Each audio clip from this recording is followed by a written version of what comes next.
Hi there, my name's Alicia Lee, and I'm the CEO and founder of Faithly.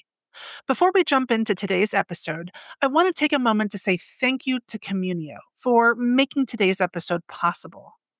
Communio is an incredible ministry. They're dedicated to equipping churches to share the gospel by renewing relationships, marriages, and families. If you're a church leader looking to strengthen relationships in your church and in your community, then I really encourage you to visit communio.org/faithly, where you'll find exclusive resources on how to bring Communio to your church today. Now, let's get started with today's episode of Faithly Stories. We're a Christian university, so at the foundation of it is Christ.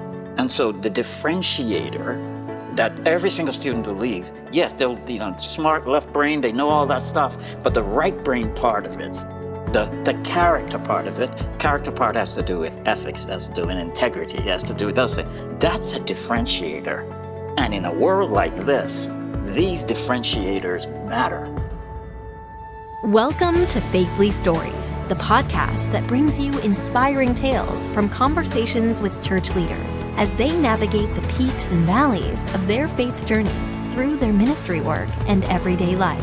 Join us as we delve into their challenges, moments of encouragement, and answered prayers. The Faithly Stories podcast is brought to you by Faithly, an online community committed to empowering church leaders, pastors, staff, and volunteers. Learn more at faithly.co. Get ready to be uplifted and inspired as we unveil the heart of faith through stories from the front lines of ministry on the Faithly Stories podcast. Welcome to Faithly Stories podcast. My name is Pastor Adam Durso, and I am guest hosting this episode along with the founder of Faithly and CEO, Alicia Lee. So excited to be with all of you. And our guest today is Dr. Rupert Hayles. So glad to be here. Thank you. And we're glad you are here. Yep. Dr. Rupert Hayles is the president of Roberts Wesleyan University, but there is a long track story before that. Yeah. I've known you for over 20 years. Yeah. You've been a coach of mine, a mentor that has spoken into my life in many occasions. You have coached teams that I've been around. Talk to us a little bit about the journey before Roberts, before some of the other higher education experience that you had, even before going to work at the largest church in New Jersey. Oh, wow. That's a long story. We've What got time. Do we have? I was born in Jamaica, and I, after 13 years, gave my life to Christ, but on the 14th year, came to the U.S. When I came to the U.S., I was this wonderful high school, Trenton Central High School. I spent some time there and graduated. I was salutarian, second out of 602 graduating. Okay. Applied to various different places, Princeton, all these kinds of things. But the thing that got me to Seton Hall University was it's a really complicated thing. My brother went to Seton Hall, so I just said, sure, I'll go to Seton Hall. I don't do these complicated things. I spent 4 years there. While there, I focused on accounting, and my dad, that's what my mom loved, and my dad was computer science.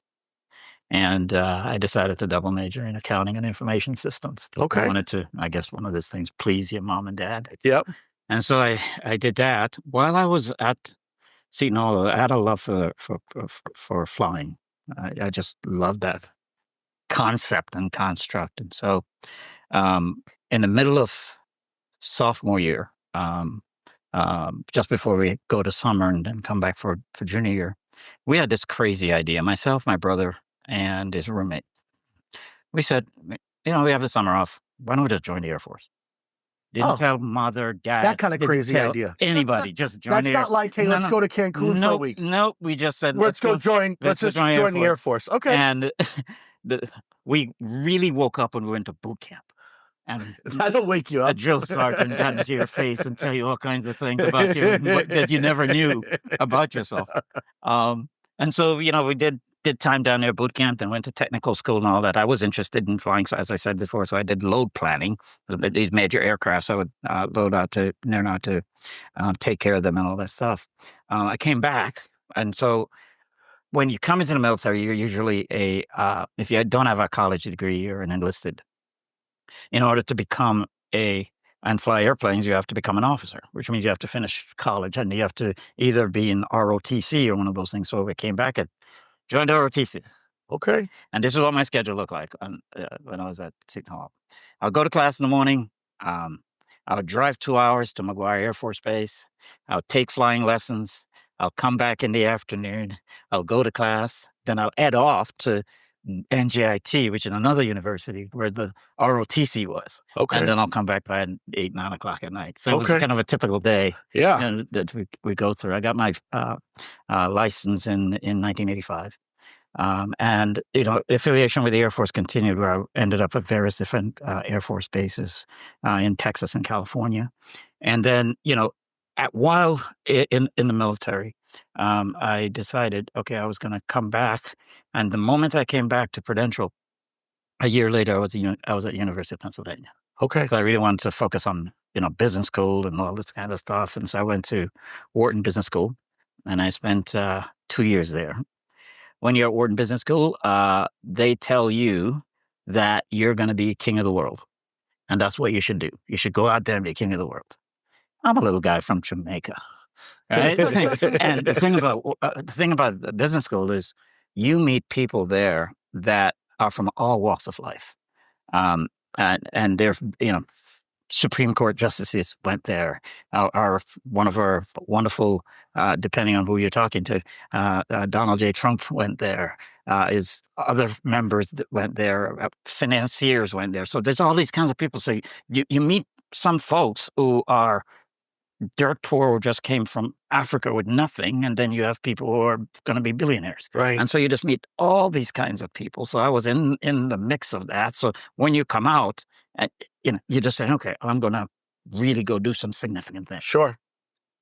I went back to Prudential, spent some time there doing financial analysis and then technology strategy and all that, and did that for some time, and I got a little bit tired of that. I really learned a lot about strategy working for the CIO of all of Prudential. So how do you go from I'm going to be king of the world to working in ministry, Dr. It's Hayles? getting there. It's just about to get there. You see, people's definition of king of the world is different when you're in the kingdom. Right. It's different.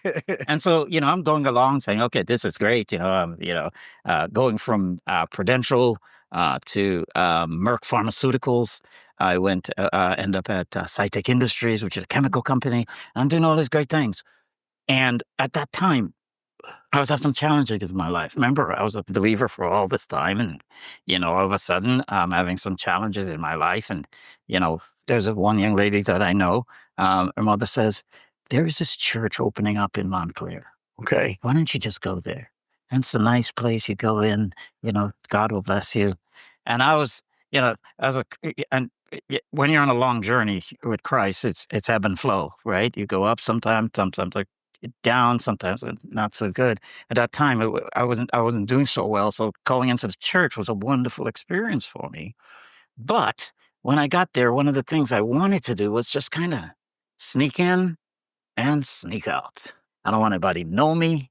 You don't see me. I'm just in there. I'm just getting my stuff and get out. Well, somebody got wind that I was there. And the pastor used to do this wonderful conference every year. And he said, I need an administrator. I need somebody who can help make this conference. And so I said, we have somebody in the church. I don't know how they found out about me. But they said, okay, there's Rupert Hayles. He should have some administrative skills. Let's get him. And so he asked me, Rupert, can you head up this wonderful conference? It turns out that conference led me to one of the best things ever in my life. Okay. Because my wife, Mary Ann Hayles, was part of the team on that conference. Okay. And so she came alongside, and I made sure she was just right close to me all the time during those meetings. For ministry purposes, only. Of course. And let me just let you in on a little secret, Dr. Hayles. I don't know if you know this, Alicia, but out of you and Mary Ann, my wife's favorite by far is Mary Ann. Just want you to know that. Okay, that's fine. I understand that completely, and I can understand why. Well, we both understand the better half. Okay. We get it. There's a statement made. It says, if you want to hear the voice of the Lord, listen to your wife. There you go. And so you just kind of... It's worked for me for 25 years. Exactly. I listened to her like crazy. That might be the best thing I heard all day. I'll be mentioning that to my husband. We'll just get him the podcast.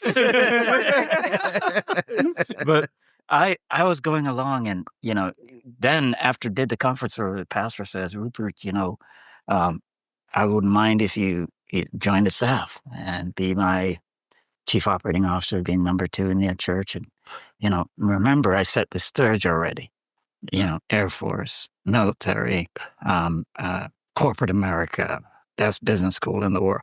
And somebody's asking me to come lead some church with 500 people. And I'm like, bro, I got places to go, things to do, man. I can't do this. Because I'm thinking in myself, every single thing I learned up to there, if I go into church, it's going to be all gone. Right. I'll never use it again. The strategy stuff, the financial stuff, all that kind of stuff, I'll never use it again. Well, I was very hesitant. I didn't want to get involved. I wanted to kind of, stay as far away as possible.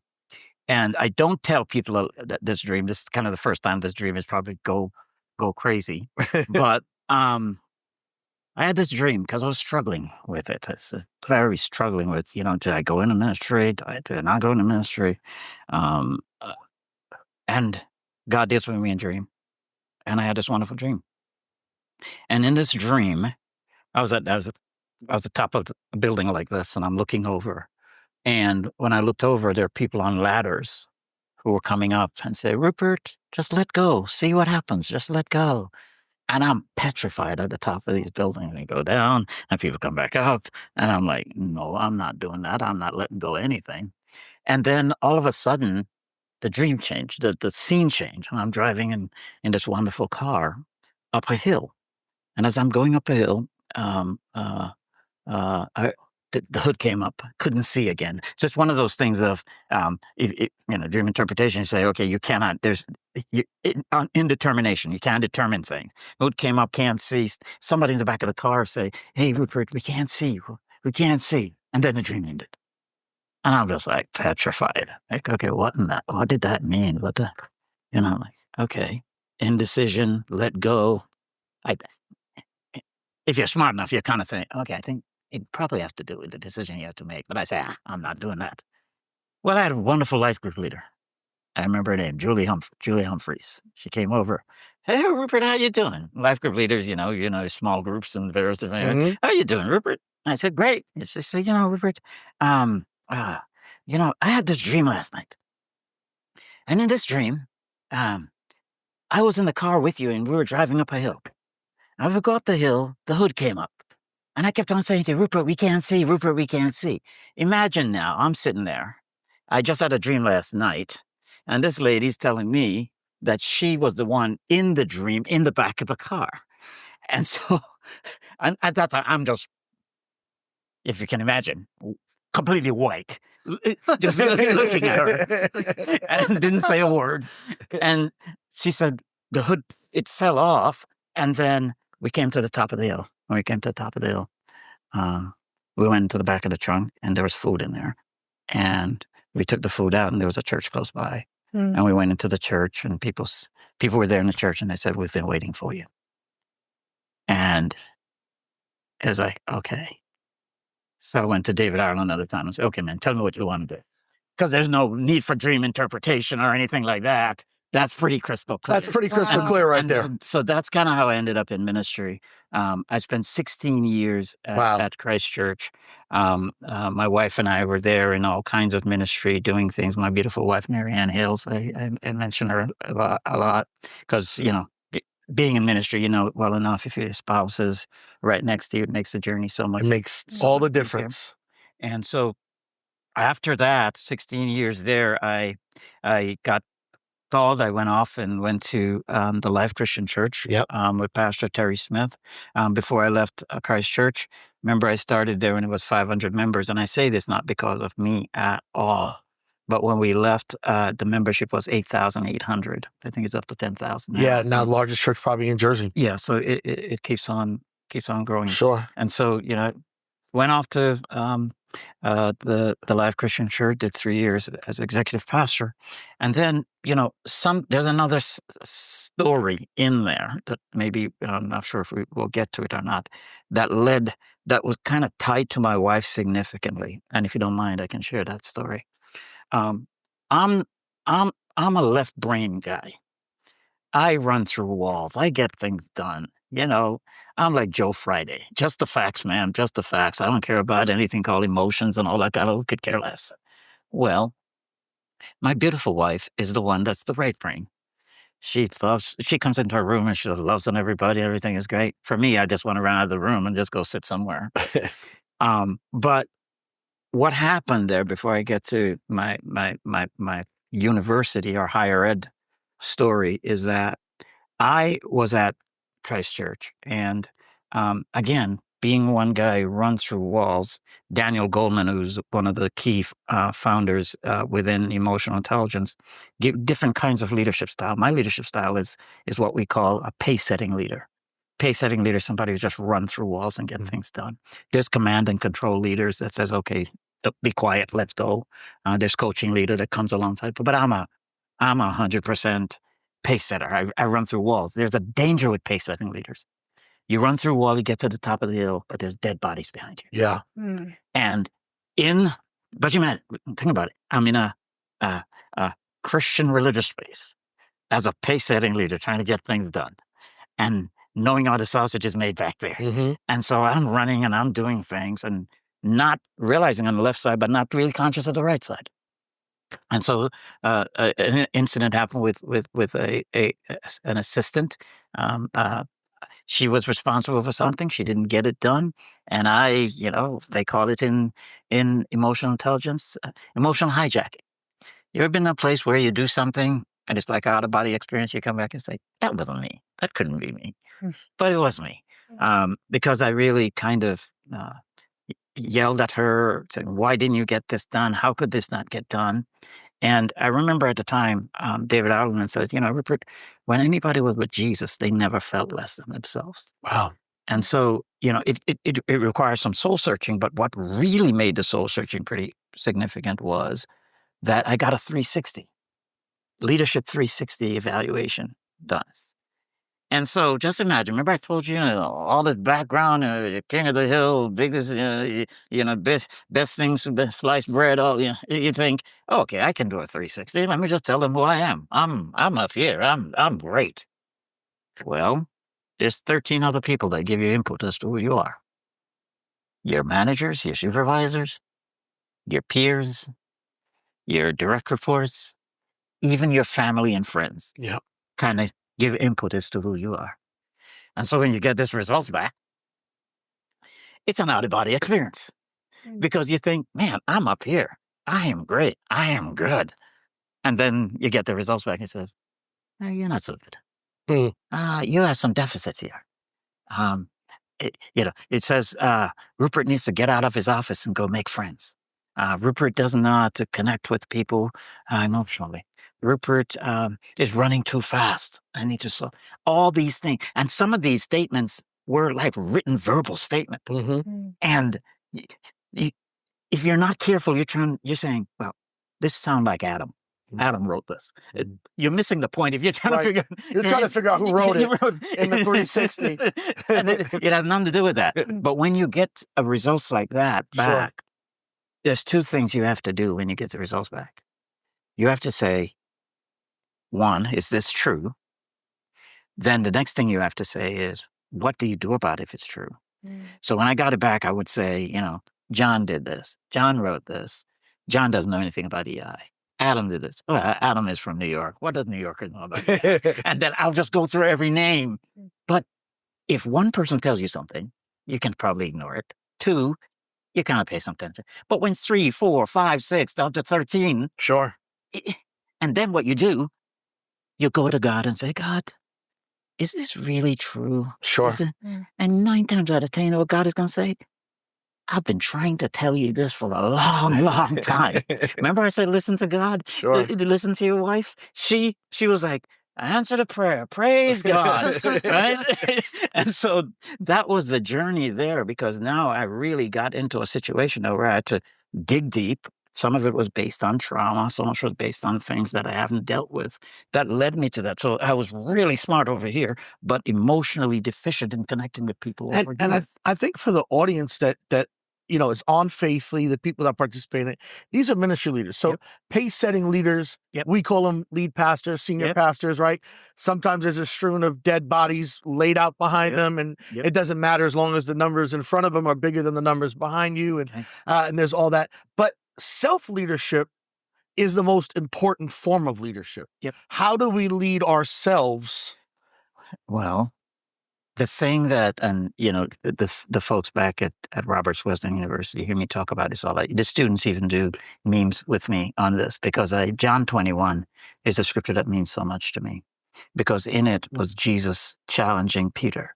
And he said, "Peter, do you love me?" And Peter said, "Yes, I love you." And he said, "Feed my lamb." I said, "Peter, do you love me?" And he said, "Yes, Jesus." He said, "Take care of my sheep." He said, "Peter, do you love me?" And then Peter, I'm paraphrasing, Peter got upset. "Hey, God, you know everything. Why you ask me this question?" Right. And he got really upset. And God said, "Take care of my sheep. Feed my lamb, feed my sheep, take care of my sheep." You see, the context around that was God will be sending sheep into your midst. It's your job to take care of them. It's your job to feed them. It's your job not to hurt them. And so from my perspective, if God is showing me something where there's a deficiency there, and that deficiency is going to hurt one of his, beware. You know about the thing around, putting a stone around the neck, if you hurt one of these. And so it means a lot, especially for me, with the people that I'm serving, that you take care of them. But here's the key thing, though. You might think that what happens to you is about you, but it really has nothing to do with you. It has to do with the people that God is going to send to you. Because Christianity is one beggar helping another beggar find food. And so for us, it's, I could be sitting there and say, why did such and such say this? What if I didn't listen? And if I didn't hear what God had to say, and if I didn't engage with that to make sure there was change in my life, I would not be sitting where I am today. I would not be able to write a book. I would not be able to say to myself, because after I went through all that craziness, and I got better. Here, they did a post-eval. So after 18 months, they did a post-eval.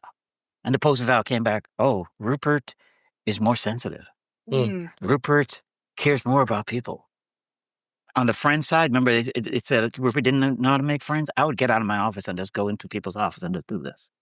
And they're like, "Why are you here?" "I just want to make friends." It was pathetic. But I really, really wanted to learn. Because guess what? It's not they that said it. God said it.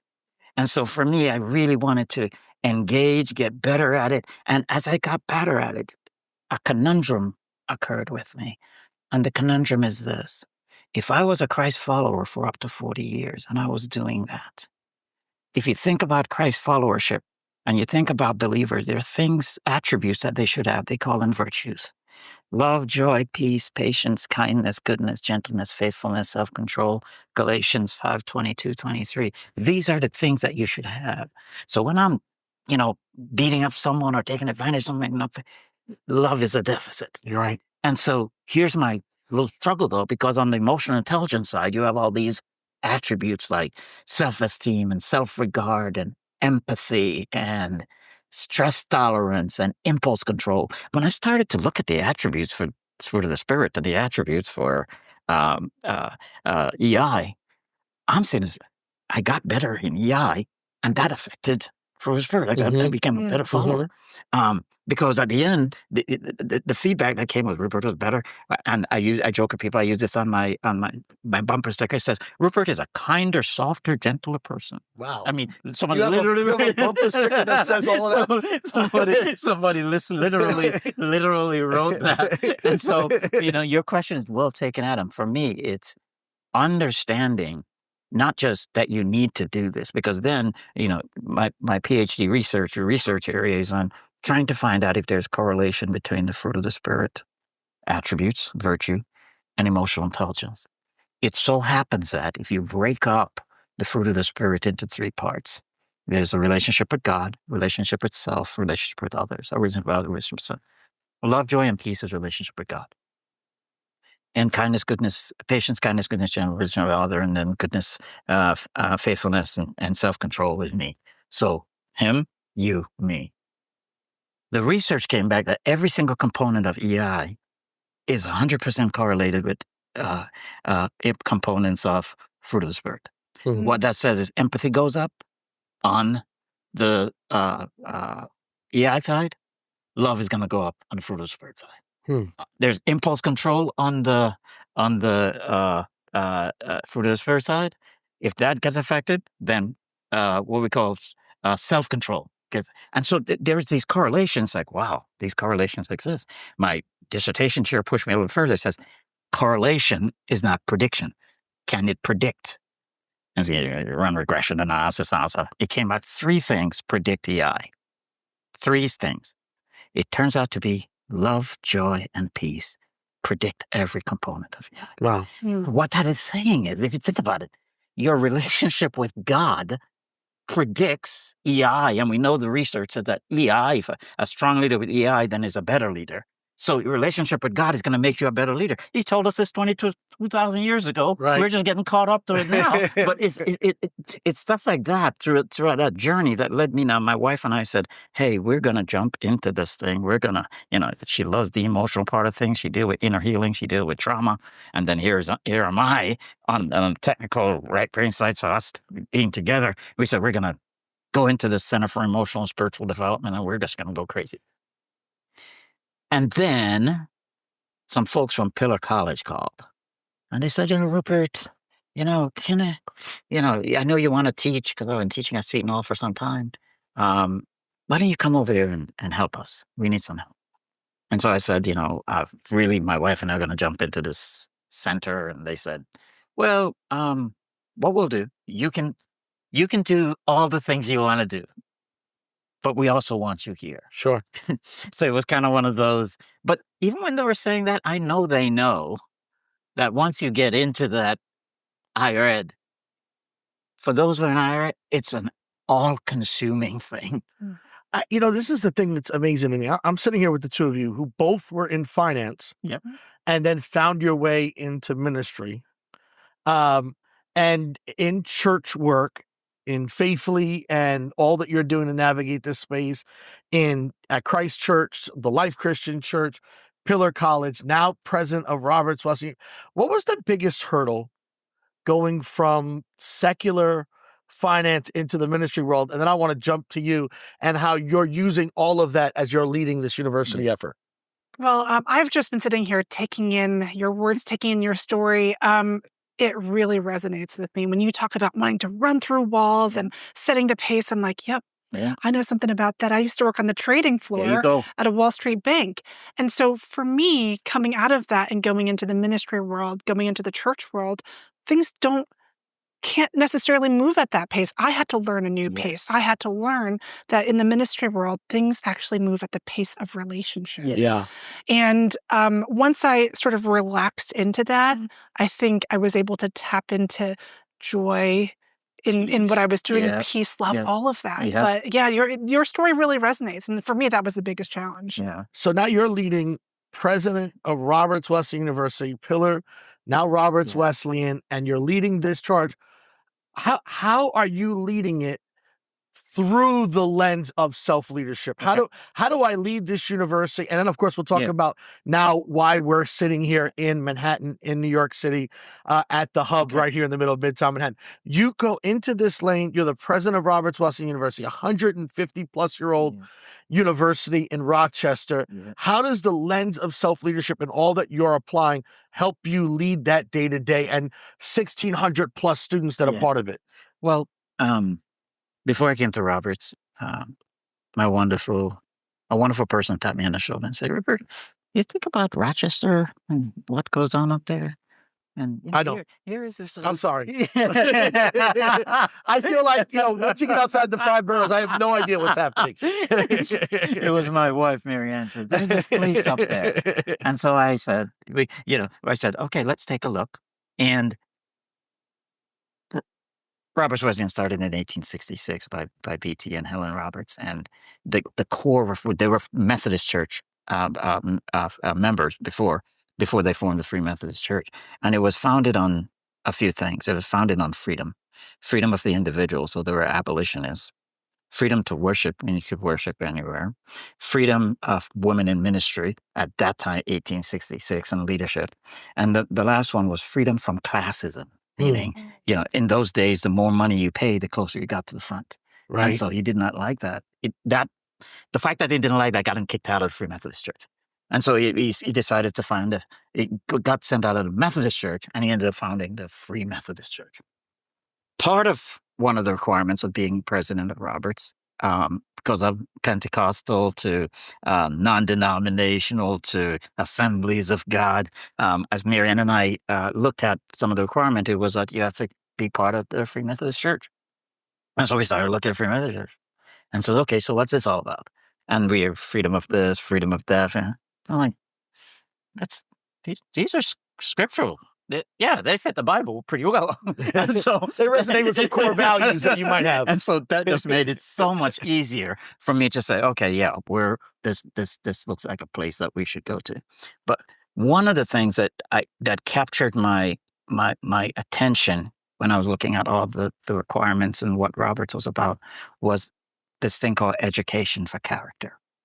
We're the number one institution for character education in New York. What does that mean? You can come to Roberts and you'll get a degree in nursing, get a degree in biology, get a degree in accounting. You can go up the street to Rochester Institute of Technology and get the same thing. You can go to the University of Rochester and get the same thing. But we have a distinctive. Right. There's a difference. We're a Christian university. Mm-hmm. So at the foundation of it is Christ. And so the differentiator that every single student will leave, yes, they'll, smart left brain, they know all that stuff, but the right brain part of it, the character part of it, character part has to do with ethics, has to do with integrity, has to do with those things. That's a differentiator. And in a world like this, these differentiators matter. Now, how are you going to get to ethics? How are you going to get to integrity? How are you going to get to all those things? It's not the left part of the brain. Mm-hmm. It's the right part of the brain. Mm-hmm. It's the emotional part. It's the relationship part. It's the getting to understand people. It's the getting to know people. It's the getting to understand, okay, when you're going to do this, is it right or is it wrong? Those things kind of resonated with me. And it's not by accident that my research area is in emotional intelligence, because if you're going to train young folks, one of the things, if you think about when you were a young child and you got your report card home, Adam, what did you get in math? It's probably bad. Okay, but I didn't want you to answer that question. I'm sorry. That was a better question for you. What did you get in English? What did you get in what did you get in science? It was always left side. Yeah. Never did you come home and they said, what did your report card said about how did you get along with Billy?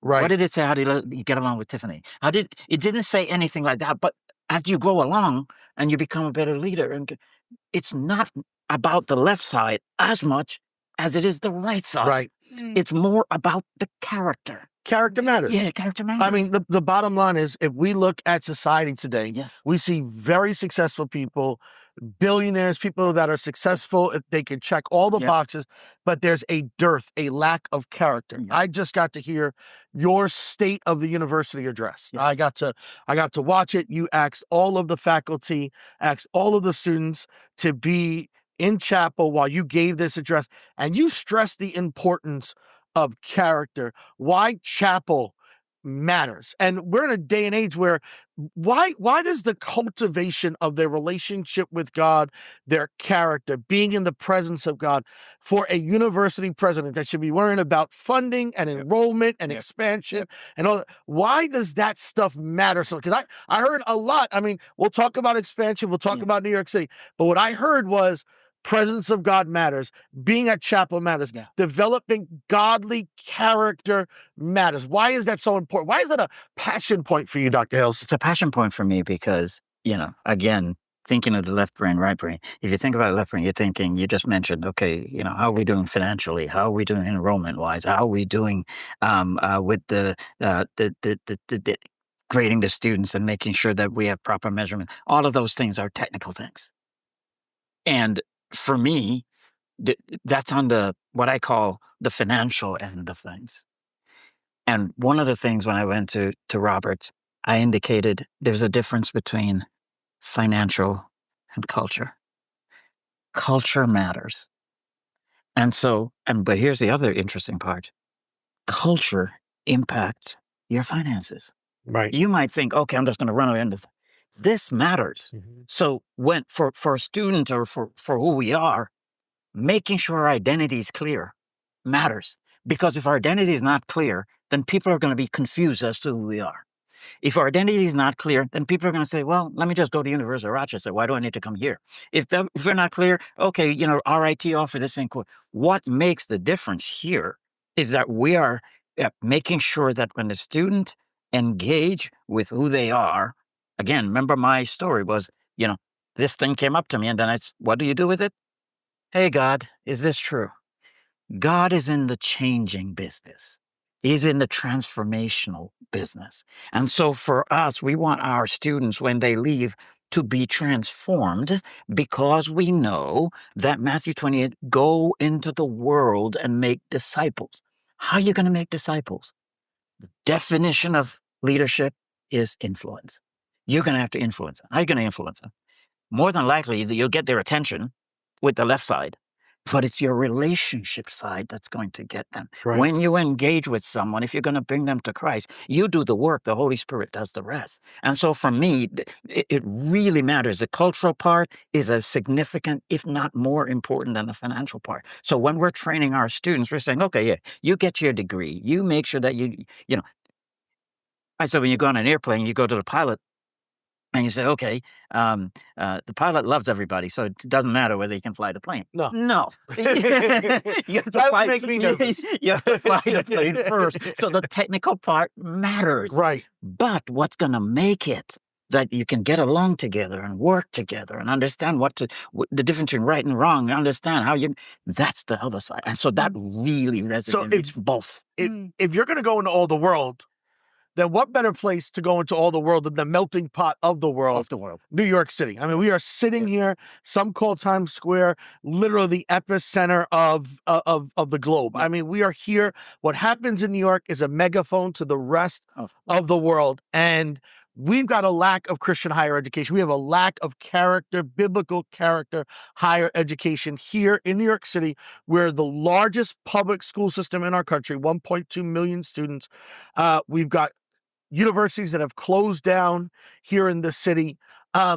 There's a lack of it. Yeah. And I have been saying for the last several months, Dr. Rupert Hayles is championing Christian higher education here in New York City, and you want to plant a flag for Roberts Wesleyan University. Why are you passionate about that, Dr. Hayles? I'm passionate because for many years, as you know, Adam, you and I were in New York City.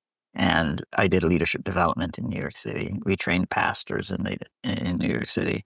And you just said it well. Whatever happens in New York goes to the rest of the world. Absolutely. So it's the most influential city in the world. Yes. The next thing I have to ask myself the question is, and there was a study done, a Carden study, a long, long time ago, 2006, where they talk about the 5 stubborn facts in New York. One of those stubborn facts has to do with understanding and Christianity within the city. And it was low. And so just think about it. 2 of the most important higher ed institutions that are Christian institution is gone. In my mind, there's a void. And there's a void in New York City, the most important city in the world, where if you do stuff here, it's going to change the world. And we're up in Rochester, New York. So we're saying, God is saying to us, okay, I need you and I need a presence, my presence down here. Mhm. And all we want to do is be vessels of what Christ wants, which is to come to New York City, as you say, plant a flag, but more plant a flag is the ability to influence the next generation of people, because there are young people here probably or looking for, okay, how do I get training? How do I understand more about Christianity? What does that mean? There are young people who are in dire need of that. And so for me, it's just like, okay, guys, God is calling us down there to make sure that we can share what he has given us up there, down here. And again, I want to make sure I'm clear on this. It's not that we're the only one that can do this. We have to be clear about that, because we have this thing called intellectual and spiritual humility where, we can't assume that we're better than everybody. But one thing, if God calls you to do something, I highly suggest to our audience, if he calls you to do something, do it. Because it's not going to be about you. It's going to be about the people that he's going to be sending. Because one thing I really realize and know about God's kingdom is that his kingdom grows. Anything God gives you should grow. If we think about the parable of the talent, gave one 5, gave one 1, gave one 10, went away. I'm shortening the story here. Came back 10. Sure. Okay, yeah, I gave you. You now go take care of 10 cities. Came back 5. You did great. Go take care of 5 cities. Came back 1. Yeah, I know you're a hard man. I buried it. And what he says, you should have taken that 1 and put it in the bank. That was 2,000 years ago. They were talking about bank and interest. That's a whole nother ballgame. But what the story was saying was God expected to grow. And so his kingdom is expected to grow. We are Christ followers. We want God's kingdom to grow. Whatever way we can do, however we can do, this is just one of the instrument ways for us to come into New York City so that we can assist in helping make sure that it's kingdom can. So, September, Yes. our plan, Yes. your plan, Roberts Wesleyan plan is to have online, hybrid, Yes. and cohort classes begin and have students right here in the 5 boroughs of New York City as soon as the fall of 2025. That's the goal. That's the goal. That's the intent. And I think with folks like that, you have been very helpful in helping us connect with people in the city. I think this is how I kind of look at it, and you'll love this because I'm thinking more from the financial side. You have a product, and that product needs to get out the door, and that product needs to get in people's hands. And New York is a distribution channel and the distribution. So we're getting our product into other people's hands. And the way we're going to do it is make sure that the product or the service or whatever is in good shape. Again, accreditation, making sure that middle states and all these kinds of things, you're doing all the things right. Then you bring that product, give it to the folks, and hopefully we're meeting their needs. Okay, I want nursing, I want biology, I want chemistry, I want, accounting. We want to make sure all these things people have the ability to do that. And you made something so important, made an important point, Adam.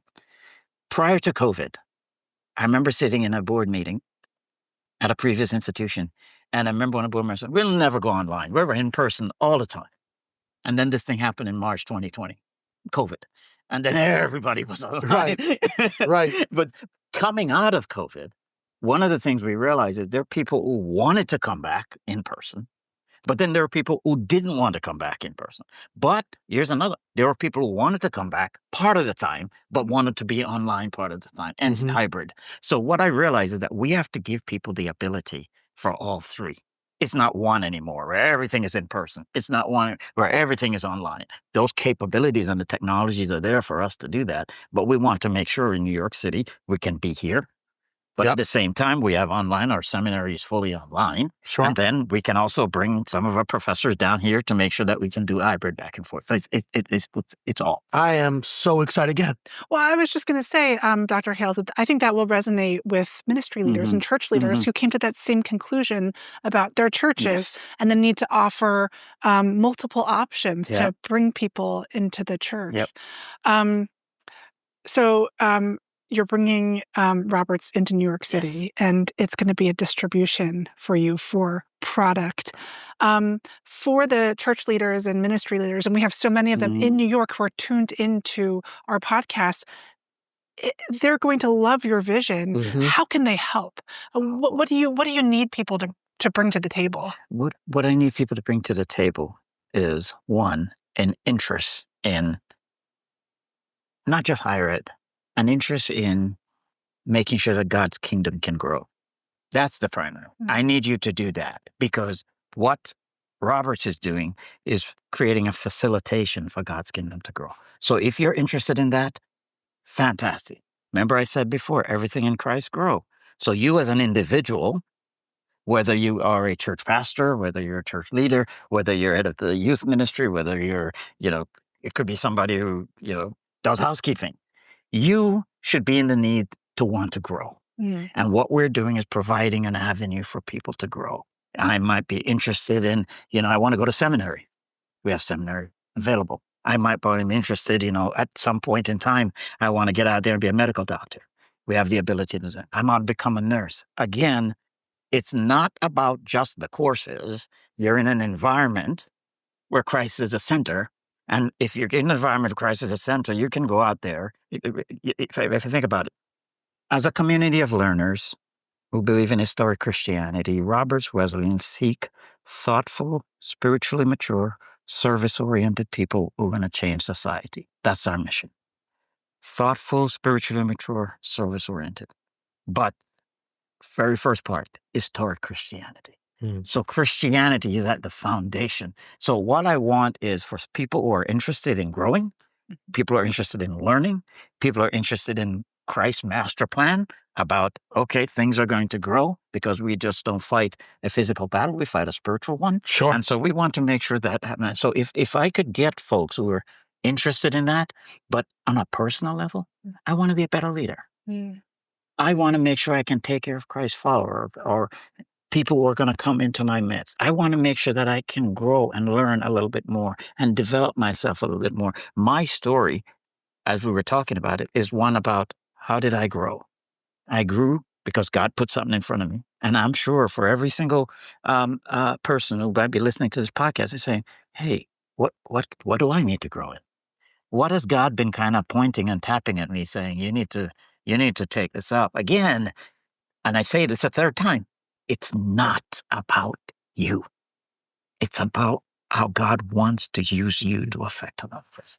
If I can get somebody to, I get chills if I can get somebody to be interested. So, Dr. Rupert Hayles, thank you so much for sharing your story, being so vulnerable, sharing your journey all these years and what God is doing in and through this new vision of Roberts Wesleyan University coming to New York City.